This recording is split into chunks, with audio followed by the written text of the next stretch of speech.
So this is how we live now.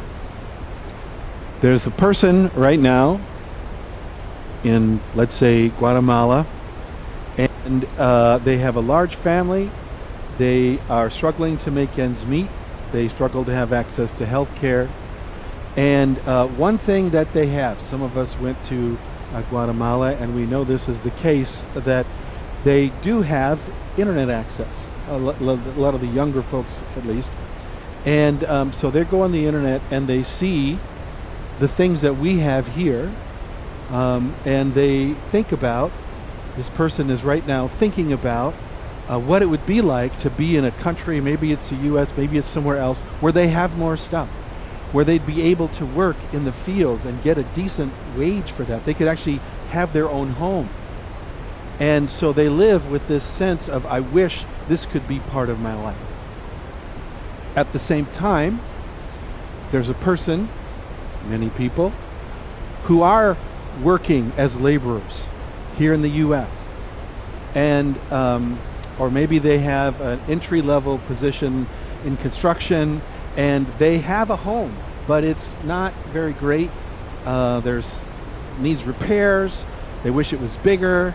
They wonder about how they could make ends meet, and they see advertising and they look around and they see other people, how they live, the nicer cars that they have, and they're like, if only I could get to that level. Meanwhile, there's a person who runs the company who makes a lot of money. There's a attorney, there's a doctor, and it's the person that these other people look over at and envy, and they are struggling to pay off their student loans. They have X amount of things, but they hang out with people who have even more stuff, nicer stuff than they do. And so they're thinking about, if only this could be different about my life. And on it goes, up until like the people who have millions, billions of dollars. And they're looking around their life wishing that things were different. We're like constantly living on this treadmill. Whatever we have, there's always something more. There's always something different. There's something better. And we live with a constant sense of dissatisfaction, a constant sense of, if only, and we're grasping at these other things. Even though we sort of, when we stop and we sit back and we think about it, we give lip service to the idea that these other things won't satisfy us, and yet we still struggle to keep thinking that they do. It's sort of like remember the cartoon of Charlie kicking the football? You know, Lucy holding the football for Charlie Brown. Every time he tries to go kick it, then she pulls it away. Every time she does it, but he keeps on trying to kick the football, forgetting that she pulls it away every time. It's like that's how we respond over and over and over again. So we're all, at whatever level we're in, we're all looking ahead, or we're looking up at the next level, at something different, something more, and feeling frustrated that we don't have this because there's always that would make us more satisfied. Listen to these words from it's a theologian, Miroslav Volf. He says, "We are finite, but our desire is infinite. Insatiability is a human condition." I love that word. We are insatiable. It's the human condition, but one that the modern market economy magnifies. Just stop for a second. People have always been insatiable. This is, like you said, part of the human condition. Yet there's something about our modern world that makes it even a bigger challenge. According to Kenneth Galbraith, I think Galbraith is an economist, he says that the modern market doesn't so much respond to existing needs by supplying the goods for them, but rather it creates the wants that the goods are presumed to satisfy. Desire, hunger, and dissatisfaction are the market economy's fuel. The more fuel it has, the faster it can run. And so it creates the void that it seeks to fill. The result is a rushing stream of both amazing and not so amazing goods and services, along with a perpetual lack of contentment and diminished capacity for joy. The relation between joy and contentment at any given moment is straightforward. The less content you are, the less joy you'll have. Joy celebrates the goodness of what is, or what was, or what is to come. But the market economy fuels insatiability and malcontent, and it systematically erodes the goodness of what is, and it cripples joy. That's the world we're living in. And in that world, Jesus, who was there at the creation of the world, who's part of the Godhead, understands how this universe is put together, understands how life works. And he has some things to say to us about how we live in this world. And now, the ways that we think about how we can fix this problem. So like we're always on this treadmill, we're always like a little dissatisfied, we're always somewhat discontent, maybe some of us are really discontent. There's two ways we can fix the problem. A, we can get more stuff, but you know what, that does not work. And you know, again, whatever stuff we have, whatever level we are, there's going to be more stuff, nicer stuff, different stuff. And finally, when people reach that point where they have more than they can possibly imagine, then they feel unhappy and unsatisfied and unfulfilled, because there's other things like relationships and the esteem of others and security. Those are lacking for them. Getting more stuff doesn't work. The other option is we could change the focus of our lives. That's where we need to spend our time. That's where we need to focus on. I don't know, they're both number one, but that second one should be number two. Option one is not going to work. The first option one will never work. The second option one is going to be what works. So here's what Jesus knows and what Jesus teaches us about how the world works. And it's in the greatest sermon ever given, one of the most frequently referenced parts of the Gospels, in fact, the whole Bible, where Jesus is teaching about this stuff. And this is what Jesus says. First off, in these first few verses, again, sometimes I struggle when I'm presenting stuff like this. These are things we've all heard before, right? This is not news to anyone here if you've been in church before. But this is what Jesus says, that the things that most of us are pursuing just do not satisfy. They get broken, they get stolen, or they get lost, right? That's what he says in verse 19. You store up treasures on earth, but that's where, he says, moths and vermin destroy, where thieves break in and steal. So, the problem that we encounter, I mean, let's be honest, they do satisfy for a little bit, right? There's a little bit of joy we get when we get that new car or, new electronic device or, different, whatever it is. That it does bring us some feeling of goodness, some satisfaction, some joy, but it never lasts, right? How many of you have had that thing where you get a new car, or like just a new car to you, and like within a week someone bashes into it with their door, you get a door ding or some scratch or something crazy. It's so frustrating. When I was a little kid, my brothers and I, we were so excited we wanted to get a motorcycle or a three-wheeler or something. This was back before four-wheelers. Honda had their three-wheelers. And so we bought a three-wheeler, and I remember, I mean, it was like the Old Testament, you know, when they brought in the Ark of the Covenant, and there was this processional, you know, coming home. It was like coming home on the back of Dad's pickup truck. This Honda, it was a 90 cc ATV, and I remember so clearly, so vividly that night. It was sometime in November, and it was there.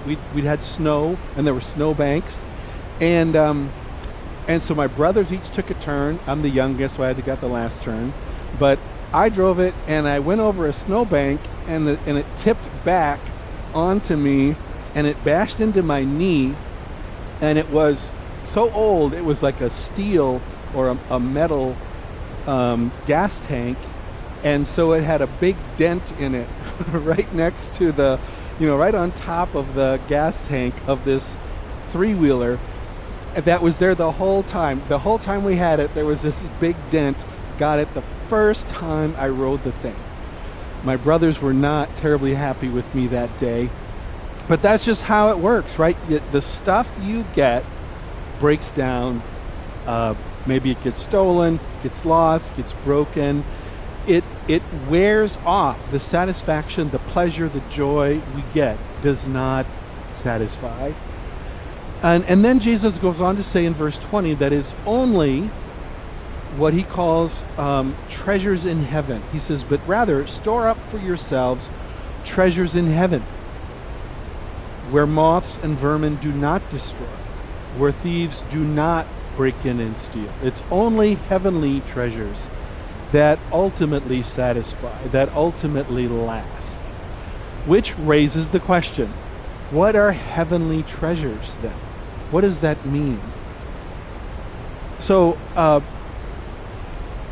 just going to throw this out as a way to think about this, like a shorthand way. This is not a completely perfect description, but if you think of the alternative of a life that's devoted to getting more stuff, a life that's devoted to accumulating possessions and or experiences, that's one path. The other path is a life that's devoted to others. It's devoted to things outside of yourself. It's devoted to knowing and serving God. It's devoted to knowing and loving and serving the other people around you. So it's a life of accumulation or a life of service. Those are our options. And it's the life of service, that's where we're building treasures in heaven. It has to do with the rewards in the next life, like heaven in the sense of what happens after we die. But it's also, Jesus talks about the kingdom of heaven. And he talks about pursuing the kingdom of heaven. And he talks about the fact that he's not just talking about the future of the kingdom of heaven. He's talking about the kingdom of heaven as something that is here and now. It's like God's plan and God's desire for the world, life as it's really supposed to be lived. We are going to experience that in the afterlife. That's heaven in the afterlife. But what he's saying is that afterlife is even breaking in here. And so storing up for ourselves treasures in heaven is also like the things that we devote ourselves to, that we give ourselves to, that even bring fulfillment and joy now. It's storing up for ourselves things that will ultimately last. And that again has to do with loving others, serving others, loving God, serving God. That's storing up treasures in heaven. And then finally, what he says, the third part of this in verse 21, is that what we value shapes us. Where your treasure is, your heart will be also. What we value shapes our hearts, and therefore it shapes how we live, and it shapes ultimately what our spiritual destiny is, what our life destiny and our spiritual destiny is. Where your treasure is, there your heart will be also. And he'll come back to that as well. Okay, then he goes on to say that there's a play on words here in these verses 22 and 23. And what he's saying is that how we look, how we see, depends. It changes everything. We choose whether we're going to see or whether we're going to be blind. Let me read these verses. Verse 22, again, if you have it in front of you, he says, "The eye is the lamp of the body. If your eyes are healthy, your whole body will be full of light. But if your eyes are unhealthy, your whole body will be full of darkness. If then the light within you is darkness, how great is that darkness?" Now, if you have a Bible in front of you, chances are, whatever translation you're looking at might have a asterisk by it or a footnote by it. And that footnote is there, the asterisk is there because in the Greek language, there's a little bit of a play on words here. When Jesus says that if your eyes are healthy, it might literally be saying if your eyes are good. And that word he uses, which is translated good or healthy, is also the word that they have for generous. Okay? So if your eyes are generous, if you see with a generous perspective, then your whole body will be full of light. But if your eyes, this is verse 23, if your eyes are unhealthy, some translations say if your eyes are bad, then you'll be full of darkness. And the word there that's translated unhealthy or bad is also the word for stingy, or it's referred to. In fact, in the Jewish religion of Jesus' time, they had a saying. They talked about having an evil eye, and so if you have an evil eye, an evil in that way, or a bad eye, or unhealthy eye, all the same word. It was referring to a person who was envious and covetous and stingy. Okay, just wanted stuff. So what he's saying is if you see with an eye that's generous, you'll see and have you will like see things clearly, and your world will be bright. If you see with a covetous or envious an eye that's just focused on just wanting more and more stuff for yourself, you're going to be living in darkness.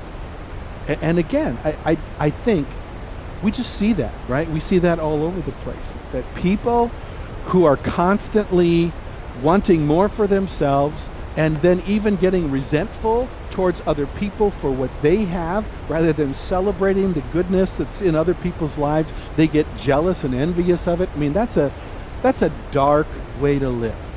And that's what Jesus is saying. And then finally, the culmination of these verses is very well-known verse from Jesus. He says, "No one can serve two masters. Either he will hate the one and love the other, or he'll be devoted to the one and despise the other. You cannot serve both God and money." I'm going to say a word about that, the word that's translated money, but here's the point, that we get to choose, or maybe I should say we have to choose what we're going to devote ourselves to. And we make this decision every day. We make this decision based on what we're giving our attention to, what we want to focus on and pursue in our lives. And it's a question of, Jesus puts it, the two masters of loving God or loving money. And you might have seen depending on what Bible, if you brought your own Bible and it's a different translation than the NIV, that's the translation that we use. Some of the older translations where it says money, they would say mammon. Where Jesus says you cannot serve both God and mammon. And there's some debate amongst scholars about what does mammon mean? Was that like a spirit, like an evil spirit? But probably not. It had to do with you might just say like the spirit of wealth, the spirit of stuff. Interestingly, in the Old Testament that Jesus had, okay, when Jesus and the people of his day, when they would quote from the scriptures, they were quoting from the translation that they had available to them at that time, and those scriptures actually used the word mammon in some places in the Old Testament. And here's what you have to know. Mammon actually was morally neutral. And so again, we might think of it, when we hear that word mammon, we think of it as this terrible thing. But actually, in the Greek translation of the Old Testament that was used during Jesus' time, here's a couple of verses in the Old Testament where the word mammon was used. And so Proverbs 3, where it says, honor God with your mammon. Deuteronomy 6, verse 5 says you should love the Lord your God with all your heart, soul, and all your mammon. So it's the possessions, it's the stuff, it's the things that you accumulate and build in your life. And the question is, well, put it this way, that mammon in your life and in my life can be a good thing if it's seen in its and if we keep it in a proper perspective, or it can be a bad thing. It can actually become our God. It can become our master. And if and when we live our lives in such a way that we are over focused on that, it's going to rob us of the life that God has for us. So, nothing that I've said, again, if you've been in church for very long, you have heard this, right? This is not news to any of us here. But I think it's a fair question to ask, do we really believe this? Do we really believe that Jesus was right? Because what a lot of us do is we say, well, I want to love God, and I also want to have a lot of stuff. We want them both. And Jesus is saying, and again, I'm going to guess, some of us, we've been around for a while in life, and you probably experienced this, that there are times where those things are going to conflict, right? There are times where our desire for accumulating stuff and, contrary to that, our desire to live a generous life and to make a difference in the world and to serve God and to serve others, those things conflict. I mean, this is one of the reasons we have a offering in every worship service. It's part of our worship service. Every Sunday, we have the opportunity to make a choice. Do I just focus on accumulating more stuff for myself, or am I willing to give some of that away? We make this decision all the time when it comes to the models that we choose for our lives. Who do we model ourselves after? What stuff do we watch on TV? What social media stuff? What are they highlighting? So I love this saying from the theologian Dallas Willard. He talks about our beliefs, and he says, we don't believe something by merely saying we believe it, or even when we believe that we believe it. We believe something when we act as if it were true. I don't know if there's I have all these ideas of books I want to write. I would like to write a book about this topic because this is a huge issue in the church today, and we don't talk about it enough. And that is the difference between what we say we believe and then how we live. And it's a big problem in the church. We're really good at saying the right things. This is what we believe. This is what we believe about how life works. This is what we believe about the good life. But then, the rest of the week, we live completely contrary to that. So we get back to this question: do we really believe that Jesus was right when he said that storing up for ourselves treasures in heaven is what is going to bring the good life, and instead storing up for ourselves treasures on earth is going to lead to a crummy life?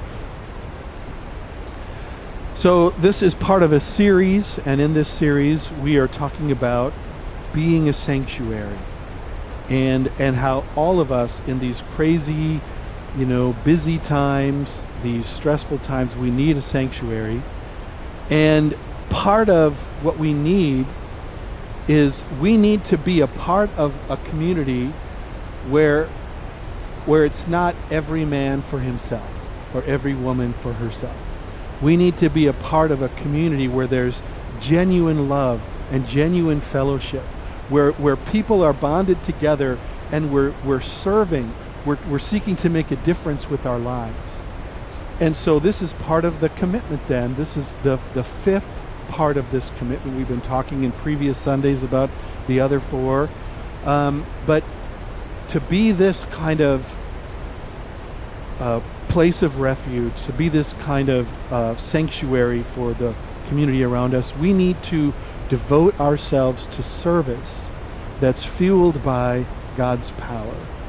We seek to be of service to God by being of service to our neighbors. And again, each one of us has to, in an ongoing way, regularly, consistently, be reflecting on, is that part of my life or not? Am I devoting myself to that or not? I made a reference to this in the book, Leaving Your Mark Without Losing Your Mind. And I don't know who came up with it originally, but I wanted to share here, and I want to leave you with this thought. This person said, your life won't ever be perfect, but it can be purposeful. Live for something bigger than yourself and leave your mark on the world. I know a lot of us here, in this room, we are retired or we're nearing retirement, and this might land one way for someone who's like some of the young people here that are trying to make decisions about how to make their way in the world. That's one thing, but this question and this issue, this decision about how we focus our attention and what we commit ourselves to, it doesn't matter how old you are. You can be living in a nursing home and you still are faced with the issue on an ongoing way. What am I devoting myself to? What am I focusing on? Is it about getting whatever I can for me, or is it about how I can help and bless and serve others? So your life will never be perfect. There's always going to be more stuff that you want. There's always going to be a better quality of relationships or experiences or whatever. There's always going to be something that we want different. It's never going to be perfect, but it can be purposeful. Live for something bigger than yourself and leave a mark in the world. Don't store up for yourselves treasures on earth, but rather treasures in heaven.